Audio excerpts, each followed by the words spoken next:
Hi, everyone. Welcome to another episode of Led by Life. We're your hosts. I'm Rafaela, and this is Hannah. And we're just going to get into it because we were catching up a little bit, and I don't want to lose my train of thought. So, welcome back. What I was telling you was that I was thinking about this conversation I had most recently with my dad. We went to a farmer's market, and there was somebody there who we ended up buying some jewelry from, and they were definitely a very intuitive, um, spiritual, grounded person.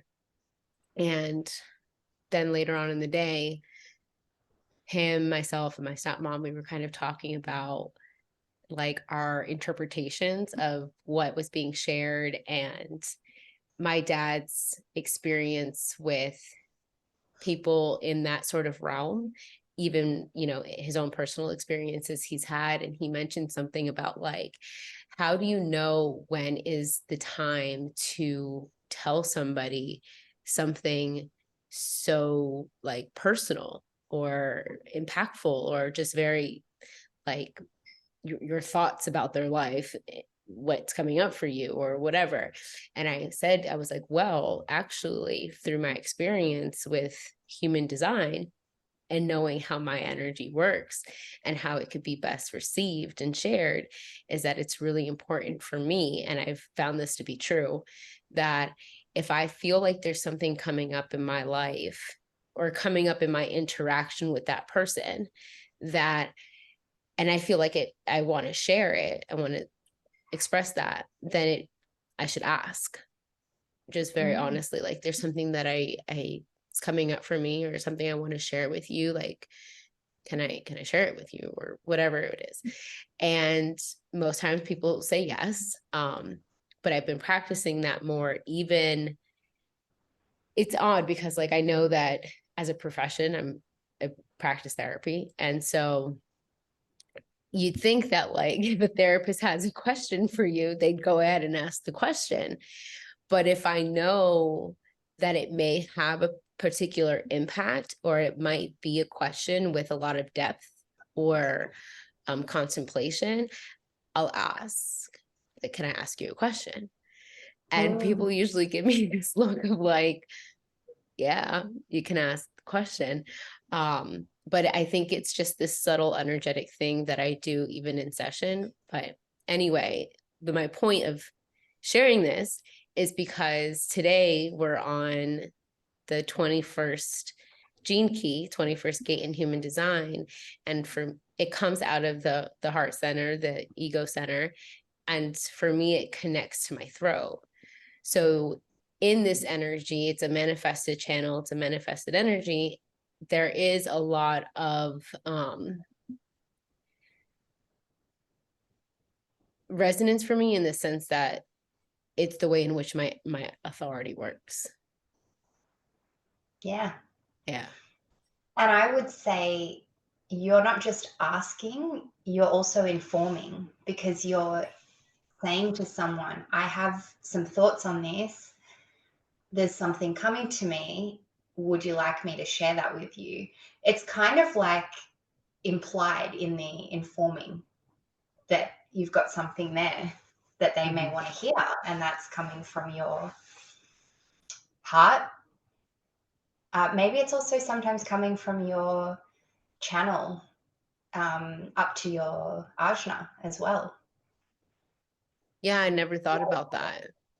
I guess it depends on what it is that you've got to share. But yeah, I mean, I'm really excited about this gate today because this is what makes you an ego manifester. So for anyone listening, we're both ego manifestors, but I'm not a pure manifester. I have an indirect connection from my heart to my throat, but Rafa has the direct connection, which is the only channel that is directly connected from the heart center to the throat. So this is really your manifestor power here in action. And so, yeah, I'm excited to get into it with you. And we haven't explored the heart center yet at all, have we? We haven't looked at No, any other gates in the heart. no. So, yeah. Yeah. Well, And it's interesting that you bring up like maybe it's also in the way in which like other things can be expressed or informed depending on what it is that I'd have to share, coming from the other channel that I have, because I think these are the only two, the 1156 and this one, which is 2145. I think these are the only two channels I have, actually. So, yeah, I wonder if when I inform of an idea or I share something where I feel like can be beneficial to this system or this structure or my opinion, quite honestly, that too, like my own like will or drive to share my opinion um in conversation or in things, maybe that's also like what carries it out is this channel. I'm not sure, but maybe something to play Mm. with. But yeah, so here we are. It's called The Gate of the Huntress. Mm. And from there's a like a couple different dynamics that I feel have come into play with this energy. Resources being one of them. I know human design calls it that essentially this is one of the gates that make up the channel of money. So I know that there's a lot of conversation around this channel just Mm. because it's called the channel of money. Yeah. um and you're right, it is what makes me an ego manifester because it's what connects to my throat. And something you mentioned, or maybe you didn't mention it, but what kept coming up for me just now was like the will. Mm. Yeah. Like Well, that was you, kind of the main thing that stood out to me about. So I don't have this gate defined in my chart. Like I said before, I haven't defined ego, but I have it through the channel of initiation, the 2551. So different circuitry. But, obviously, where we have a defined center, we still have a resonance with that energy, even if we have an undefined gate. And I have the 45, though, the gate of the gatherer. mm, Isn't that interesting that it's like hunter and gatherer, this relationship, this dynamic? And so much of what came up for me when I was reading more so the gene key chapter was about this shadow of control, yeah. this idea of control. And it is so funny, Rafa, because I was thinking I only read this last night. Normally I'd give myself a bit more time to sit with it and contemplate, but I was like, I thought just before I started reading it, I was like, I wonder what this one is about because it's always synchronistic. And the theme that has been coming up for me over the last little while is this idea of control and trying to, for me, it's like more about controlling the outcome or controlling the things in my environment and in my life Mm-hmm, that I have control over. But I just mm-hmm. thought it was so funny. It's almost like comical how Yeah, every time there's some sort of synchronicity in our experience. yeah. Well, you know, it's also very interesting because you know how, well, so for everyone to just to know, like this will kind of conclude, let's call this season of our episodes, right? Before Yeah. Hannah and I take a pause. She's going on holiday and is just going to line up so nicely, and we're almost about a third of the way through. This is part of our gene key journey that we're on here, and I didn't think about it until you just said it, how synchronistic it actually is to kind of wrap up, not that it won't ever resurface in my life, but to really summarize this theme that has been really repetitive in my Mm. life for quite some time now. And especially in the last couple of weeks with just little things that take me back and I'm like, oh, but that's me asserting control. That's me. And it's Mm. funny because there's a part in there where he says something about like being called like control freaks. Mm. And I didn't really, I really never have thought that I could carry this quality of being a control freak. Mm. And most recently, something occurred that really had me thinking, like, I mean, a lot of us, I would say, on some degree, want a sense of control. And I Yeah. talk about control so often because I work in the field of addictions, and there's a lot of conversation around control. Mm. And so there was an experience that happened where I was thinking about my schedule, and I was thinking about initiating a change of my schedule or questioning to make this initiation or to make this happen. And Travis happened to be sitting in the car. Have I told you the story? I'm not sure if you have. So Travis happened to be sitting in the car because I was just talking this out loud. Um, Again, me informing, but not really know like what's happening is a lot of it just blurting out all of my thoughts. Um, and so then I was telling him, and he's like, you kind of always have this need to like change things around, like whether it's something in the house or where you live or what you do, or now with your schedule. And he wasn't making any judgment of it. He really was just providing a reflection back to me, and I sat with that, and I was like, I talked it a little bit more with somebody, and it came back around like possibly me feeling like there's this need to control Mm. something in my life for my comfort, essentially. um or thinking more of like, in relation to the gene key, more so of like a sense of authority or power, Mm. is what I'm getting to now as I'm sharing this live with you. And and it's just something that I keep going back to, like these most recent weeks. I'm like, I'll think I want to go say something or I'll want to go do something, and something very quietly will remind me that taking that action would almost be like I'm trying to control the situation. And so I just like step back a little bit. And then sometimes it slips out at another time, but there's just more awareness around this sense of control in any area. Mm. Yeah, so much came to me while you were sharing. Uh, yeah, I've been doing the same sort of thing, like noticing. I mean, for me, a big thing that's been coming up is this feeling of like impatience, which we've Mm. talked about before. I don't have the fifth gate, you have it. My husband Alex has it. I notice how impatient I can be and how I'm wanting to kind of make things happen or control things as a way to bypass that discomfort of waiting, Mm. if that makes sense. Like it Yeah. is, in a way, another form of control. And I'm noticing how I'm wanting to, yeah, it's like coming from this place of discomfort or fear or inability to just trust where I'm at, or this inability to like be with where I am right now.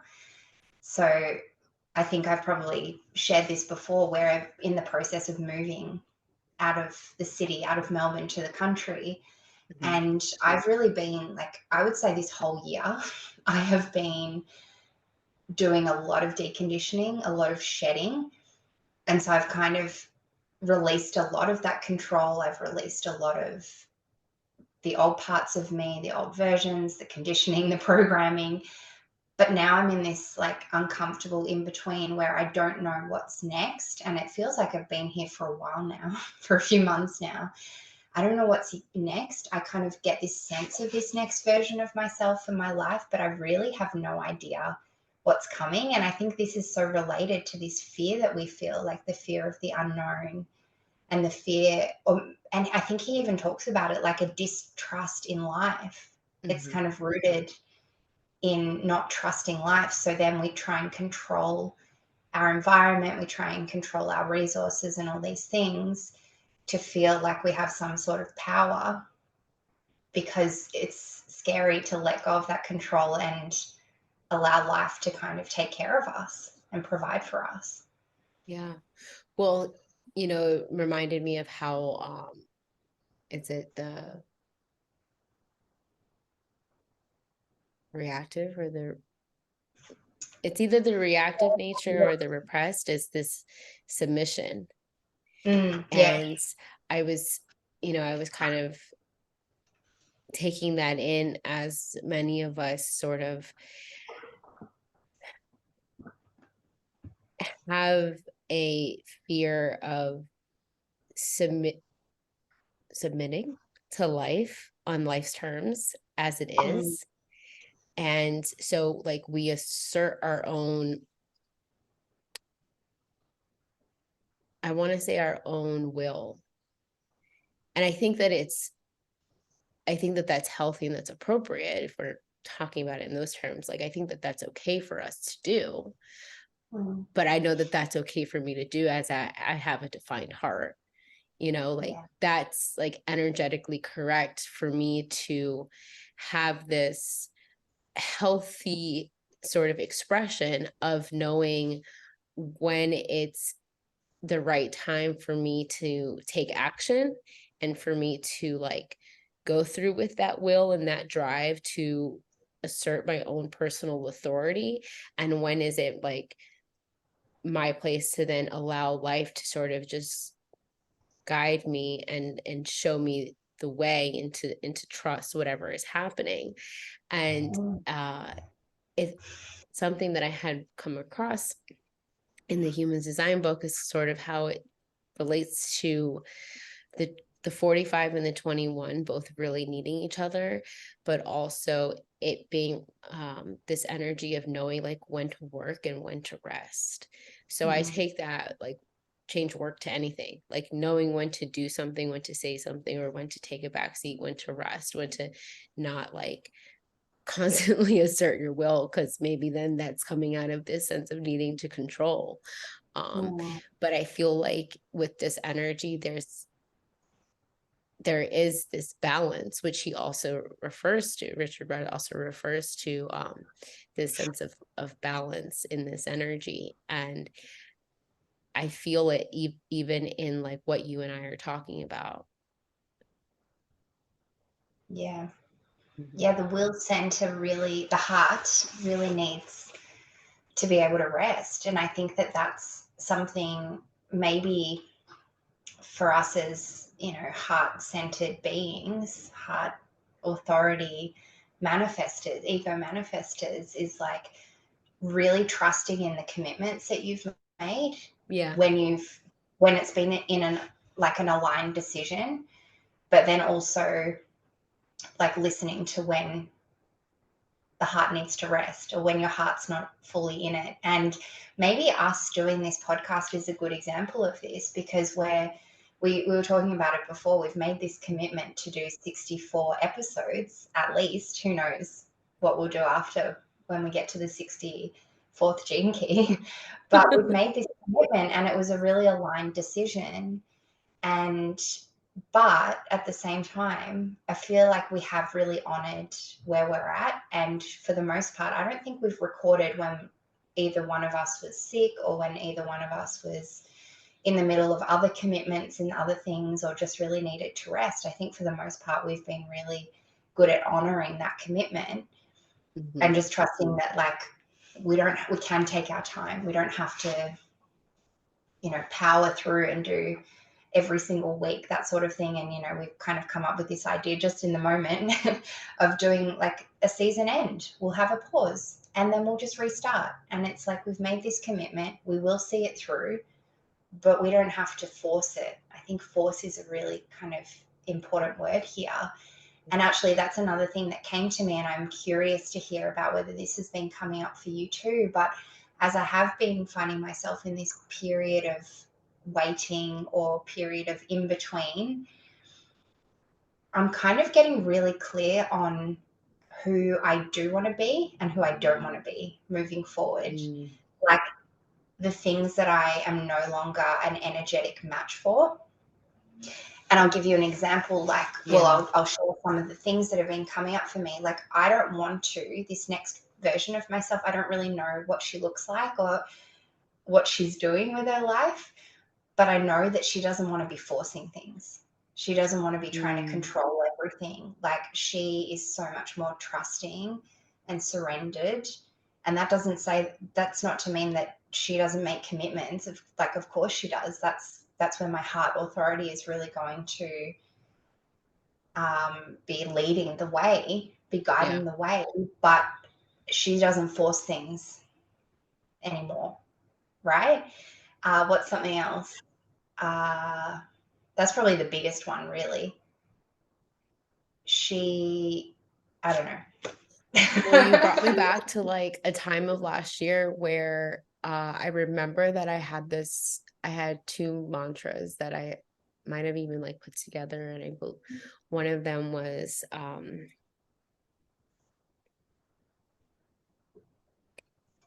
I allow life to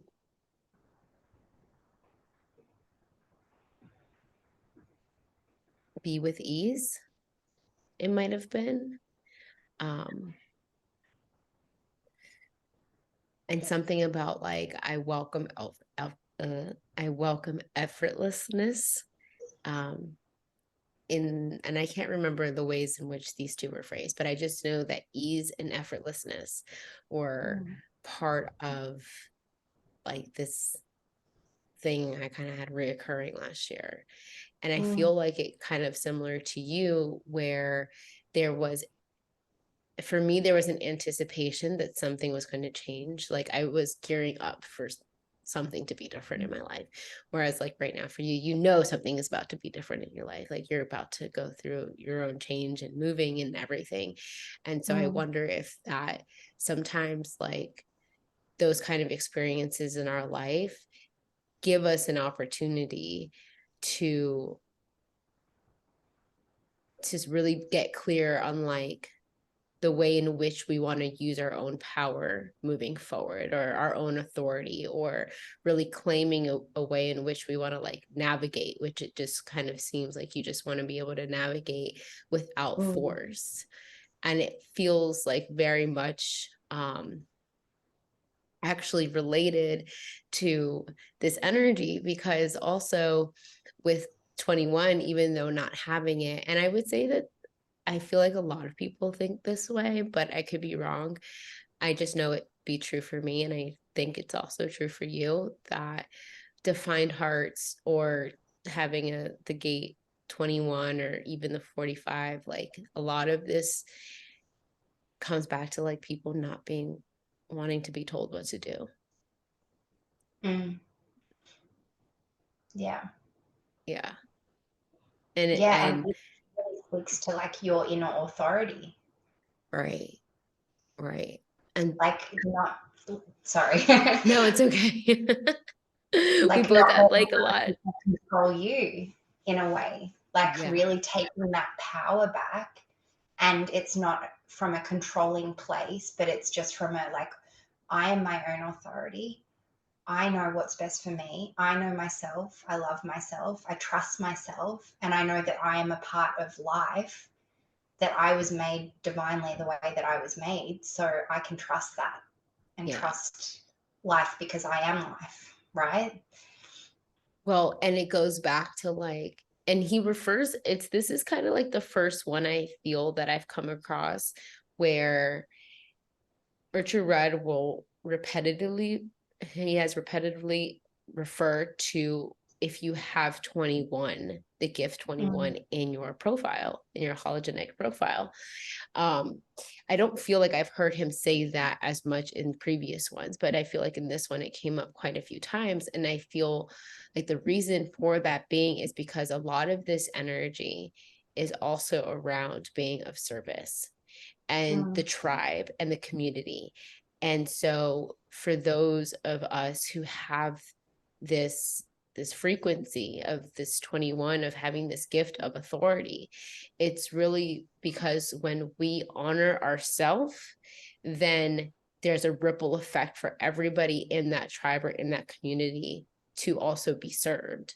So mm, when I serve myself, I am then serving those around me. And you can just see it. You can just feel it. Like, and I've said it mm, many times, like, I feel like a big value of mine is to be of service. And I don't know why. It's just the way it's happened, and that's the way it is, and I'm rolling with it. but I really feel like I can best serve my community or my tribe when I do what I want when I want. Mm. And it's this like kind of weird thing that you and I have talked about before, where I'm not like totally in control of my schedule right now, um, but allowing myself to sort of be submissive to that reality of life right now, because I also did in some regard want this. And Mm. so again, for me, it just keeps coming back to this balance of,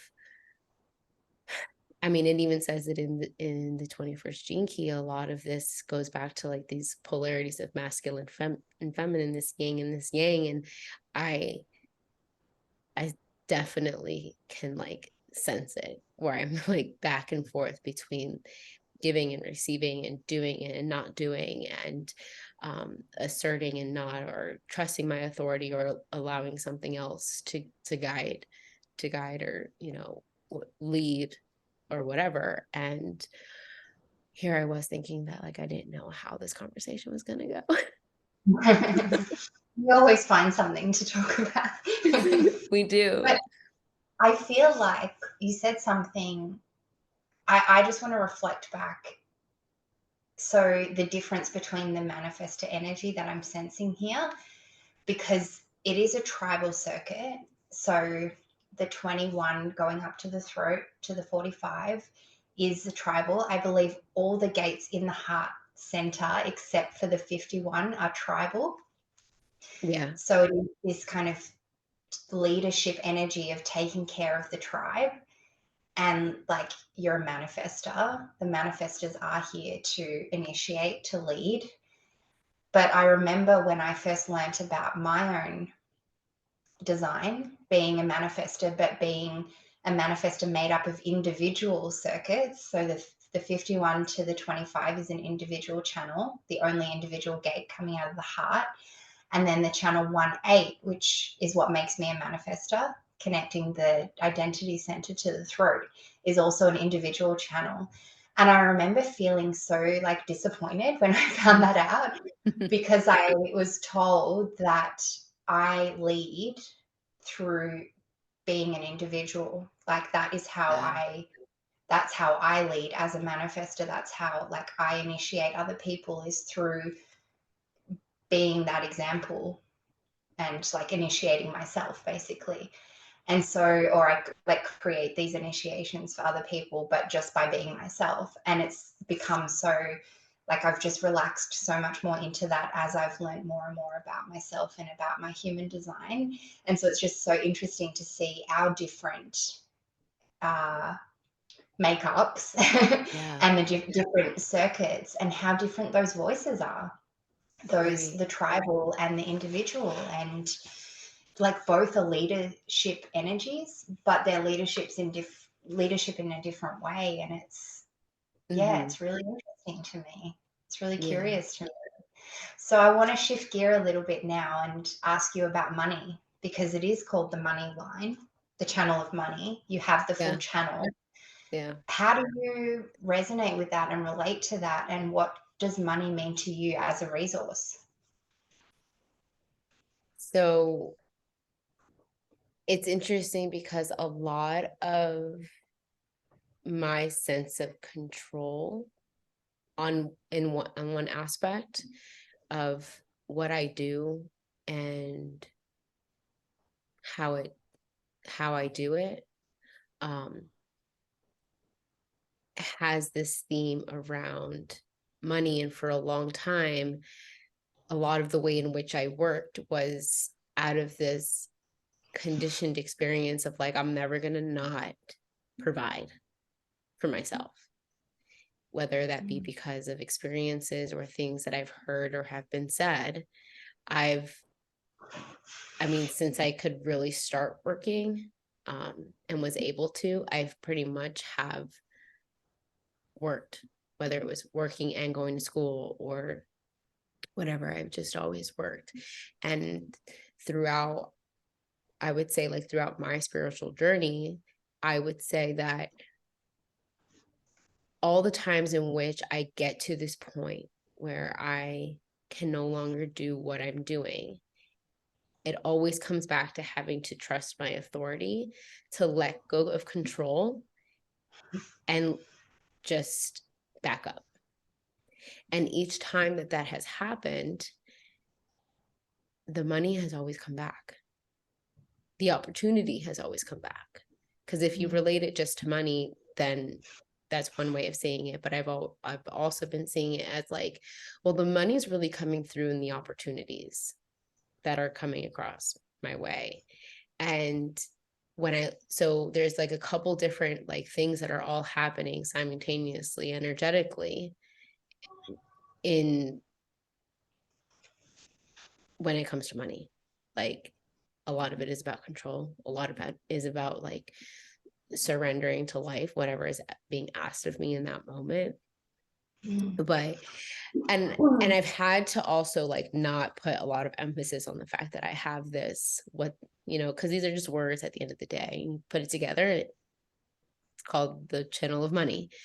But I've had to like not put a lot of emphasis on the fact that it's called that. But then at the same time, I look back at my experiences in life, and all of my resources have always been met. And I've never really, I mean, I've never gone without them being there. And even when out of fear, I've like doubted or worried, I've always had to bring myself back and recognize that like I figure things out because I have the sheer will and desire. I have a lot of gates that will like motivate me to make sure that something gets done. And there's a lot of combinations that come into that, like the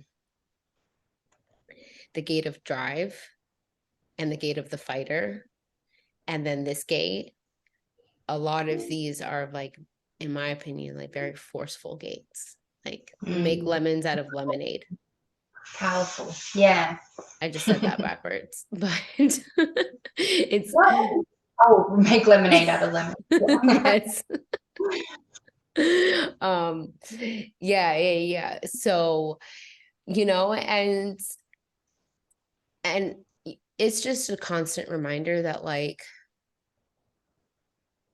there's also this thing, how I've had it reflected back to me and like put together. And it's interesting because Richard Rudd, the programming partner of the 21 is the 48.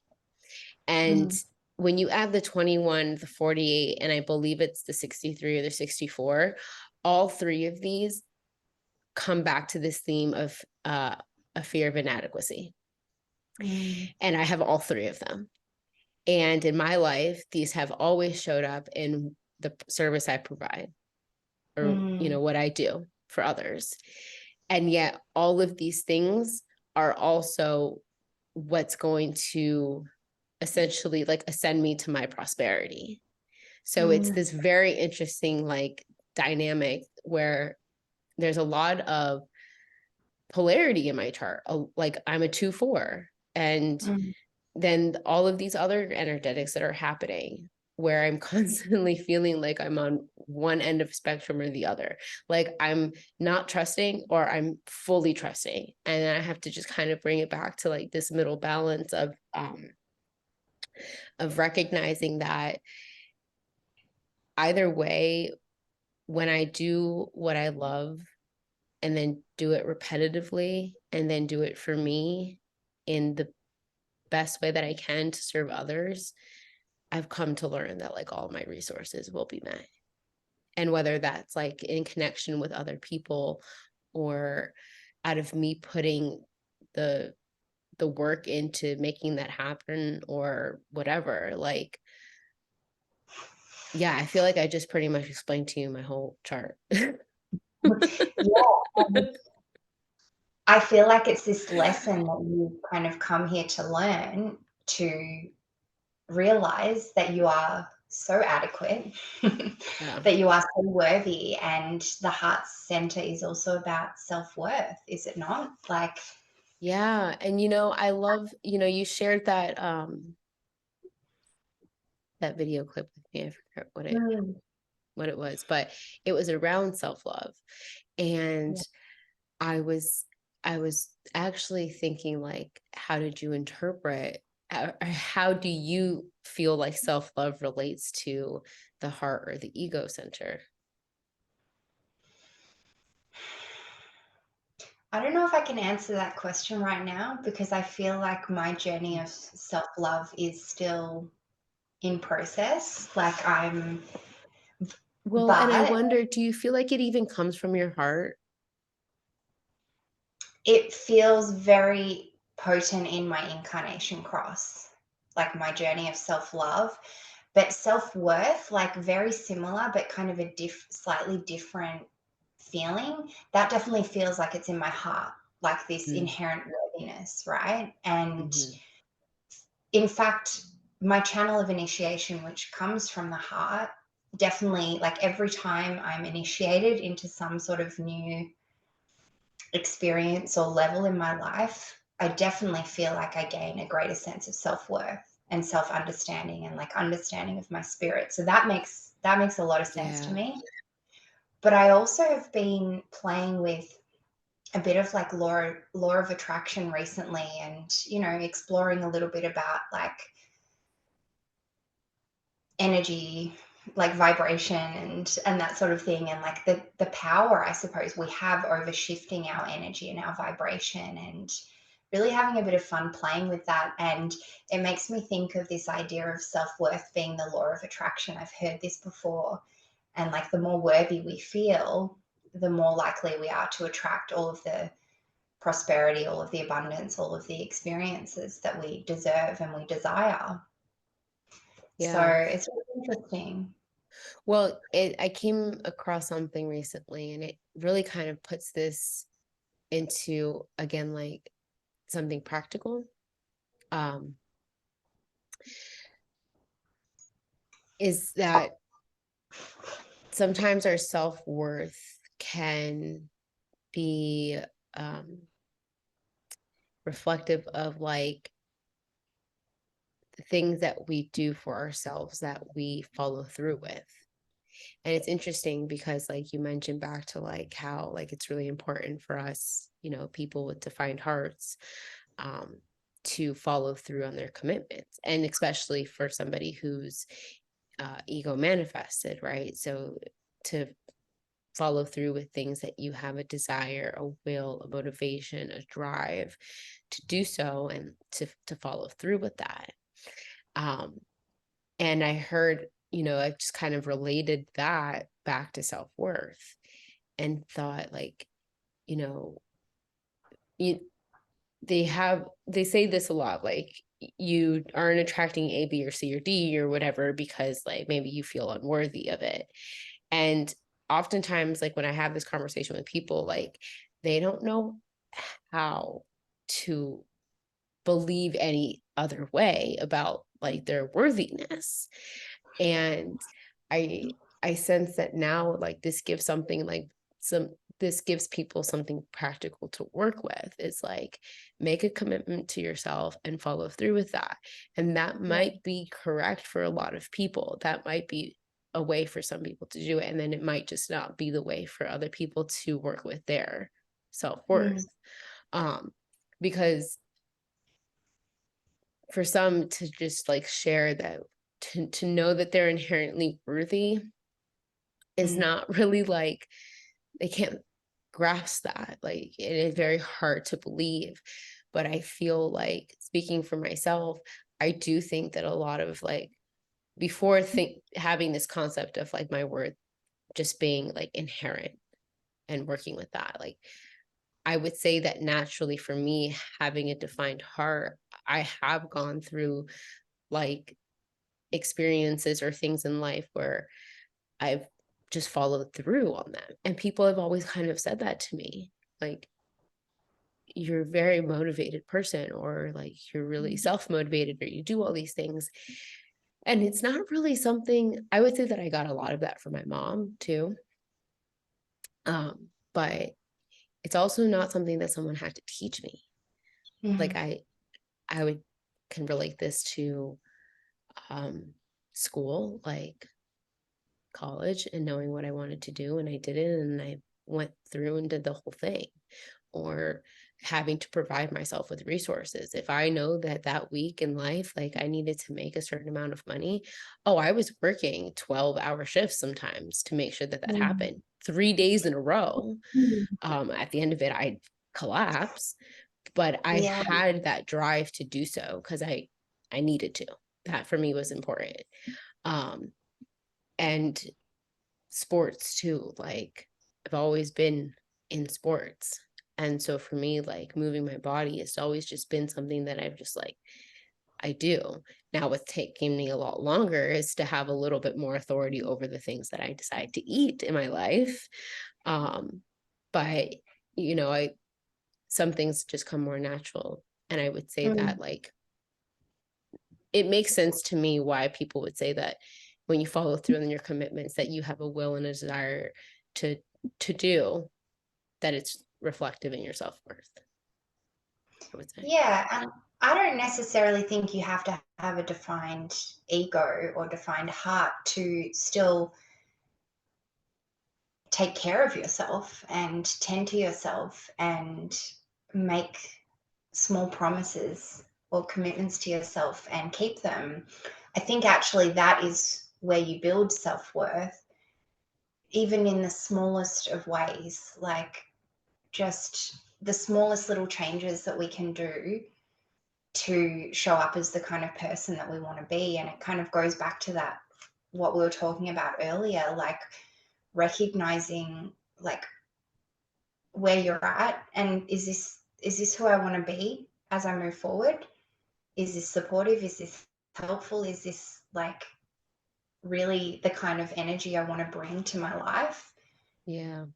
And then making those small incremental decisions. And maybe this is where the practical guidance of strategy and authority can inform those decisions. Those, because everything in life is a decision. Every action we take is a decision, is a commitment of energy. So even the decision to Mm, rest is a commitment. uh, yeah. or is a decision, right? And this is where, like, I think that strategy and authority can really just be the simplest way that we can do that. I love the way you tied that in. Yeah, because I was thinking like, part of the 21st gene key, the gift is the authority. And Yeah. it it's just very fitting. I don't know, for the whole conversation, for if anyone took anything out of everything that Hannah and I have shared today, strategy and authority and your Yeah. personal authority. Just be yourself. Just Yeah. be yourself. That's what strategy and authority will guide you to. And I think that that's the video I shared with you earlier, which maybe Mm, we can link it in the description. It was a commentary from Rauruhu, and it's about self-love, and it's about being your own authority, being yourself. And I think that is what's happening with the new paradigm, uh, with the shift, with the change. Like yeah. we're coming into this realization that we are our own authority and we can't be controlled by other people, by money, by society. We can take that power back. Mm. Mm. Mhm. Just be yourself. Just be yourself. Mm. Yeah. Oh, that was lovely. Hannah really knows how to tie it all in. Well, Yeah. thank you for sharing so much of your heart today and your experience. And yeah, Mm. You don't have the 40, you do have the 45. I've got the 45. Yeah, Yeah. Yeah. So here we are with another kind of like another exchange channel of that we energy, another channel. Yeah. made. Yeah. Yeah. Oh wow. And guess what, everyone? We will be meeting in person in Oh, like right. 2 weeks. Not So even. crazy. For a second I was like, what are you about to tell everybody that I don't know? We'll have to take some photos together and like share it in the next Yeah, episode. Yeah, we for haven't met in sure. person before. Nope. So this is going to be really exciting. and I can't wait. It's it's really interesting to be able to like just have a it's almost like, in like grade school when people had pen pals. Yeah.